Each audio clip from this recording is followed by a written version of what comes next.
she's actually very pretty. I was amazed. You know, she's not always that impressive on the box, and the outfit is really pretty. They usually show a map and where the girl is located. And this is Consuelo. She's got a pretty little flower in her hair. And these are her earrings. This is the blouse. It sees to be like a stretch knit, but then has this rather silky but very firm fabric, floral print fabric. She has the plastic gummy bracelets. These are, yeah, they're more gummy than they are hard plastic. These are quite common often on the Hearts for Hearts dolls, so they tend to be different colors, usually matching the girl's outfit. Kind of a light, actually, it's funny, this skirt actually feels like the type of fabric they often make lingerie out of, you know, undergarments. You know, you're rather shocked that she would actually wear like this, something like this for an outfit. Usually when they have dresses, they have underwear, which she does. She's got these cute little ballet slipper. This part is plastic, this part is ribbon. I don't usually like these plastic rubber bands and take them out because they can, in Florida heat, they can melt in the hair and get sticky. The clothing can usually come off with Velcro. And this is what she looks like from the behind. Her hair goes pretty much down to her booty. These dolls have classic baby doll movements.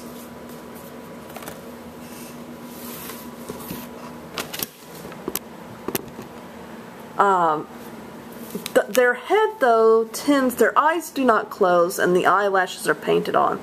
Their heads tend to have a lot of mobility, which kind of freaks some people out.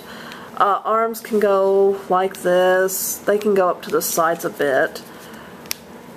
Yeah, well, this one actually has more mobility than some of the others. Legs go up and down. Elbows don't bend. Knees don't bend. Lower feet don't bend. They can stand up by themselves. They can also sit down if you prop them against something or prop their arms behind them. Like so. These dolls are really nice. They're 15 inches tall.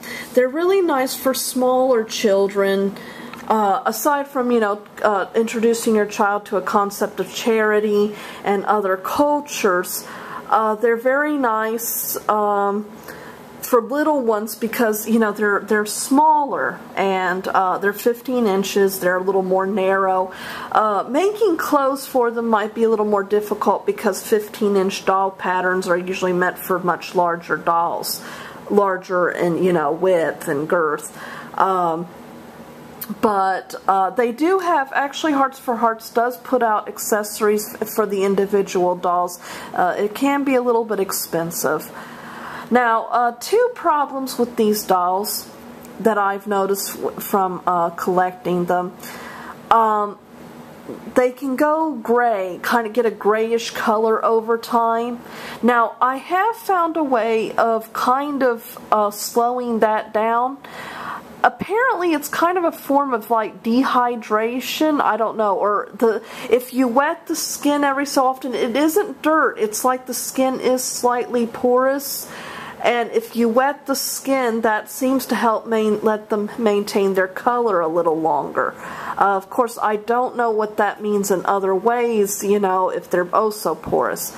Another problem is their eyes. Their eyes are kind of like marble. Now, at the moment, Consuelo has brown eyes, but they have a tendency over time to change color, like my Tippy wound up with brown eyes, and her eyes became purple over time.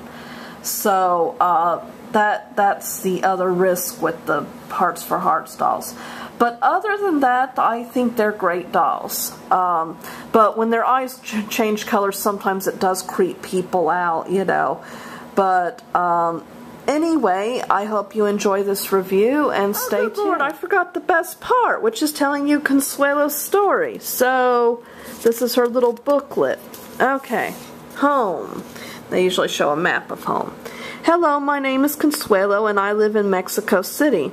My parents own a bakery and my oldest sister, Gabriella, helps with the baking. We live in an apartment upstairs and it always smells delicious day or night. Bakers keep strange hours, getting up just before dinner and staying up most of the night preparing conchas, polvorones, and pan dulce, different kinds of sweets and savory breads.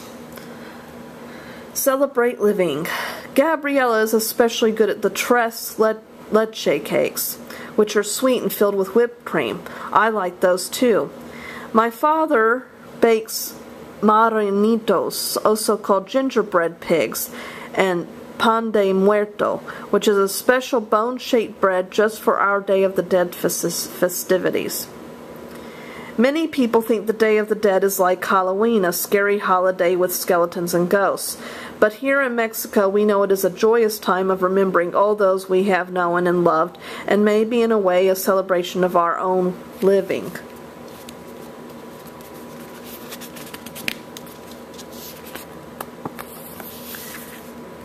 Helping the family. I always remember my grandmother Rosa, who taught many of our recipes to Mama and Papa. We set up an altar in our home decorated with sugar skulls, marigold flowers, fruit, and many candles. It's beautiful. Because our bakery is so delicioso, there are always children hanging around outside the doors. It makes my stomach hurt to see their hungry, skinny faces and arms begging pesos from people passing by.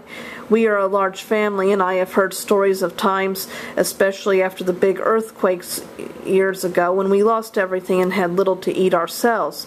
I went to Mama and asked if we could start a little restaurant especially for the children. Helping others. We could set up some little chairs and a wooden table in the courtyard behind our bakery and invite them to eat. Although we sell most of our food, there is always baked things left over, which must be eaten right away or thrown out. So we did it. At first, all the kids were just rude and noisy, pushing and shoving and even spitting on other people's food if they didn't get their own fast enough. But I told them they would get nothing if they did not behave themselves and show manners.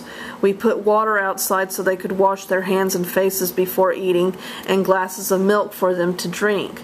After a long while, the children learned how to act and lined up quietly and always asked politely for something they wanted.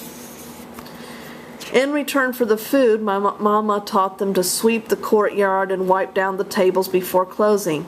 Gabriella and I even taught some to make tortillas and empanadas. Who knows, maybe when these kids grow up, they will work in our bakery. Or perhaps we will add a restaurant and they can work there. I have the perfect name for it, Los Niños de Rosa, Rosa's Children, in memory of my grandmother. And so that's Consuelo's story.